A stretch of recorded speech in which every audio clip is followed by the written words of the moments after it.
नमस्कार, प्रणाम। आप लोगों को सबसे बड़ी खबर लेकर आया हूं। दोस्त पावर स्टार पवन सिंह की न्यू वीडियो के साथ मैं कैलाश कुमार, इसी के बारे में हम बात करेंगे। तो वीडियो को अंत तक देखिएगा और मेरे चैनल को सब्सक्राइब नहीं किया है तो कर लें ताकि नोटिफिकेशन आप तक पहुंचे।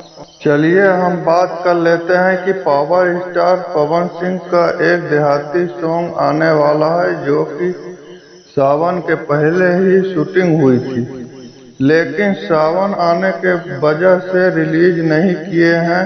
आप लोगों को बता दें कि इस गाने में चांदनी सिंह नजर आने वाले। गाने को लिखे हैं विजय चौहान जी, भोजपुरी के जाने माने कलाकार, और म्यूजिक दिए हैं विकास यादव। गाना आने वाला है उस फिलिप, जो कि पिक्की जी का चैनल है भाई, और इस गाने में गाई हैं सेल्फी राज, पावर स्टार पवन सिंह के साथ एंड भोजपुरिया राजा।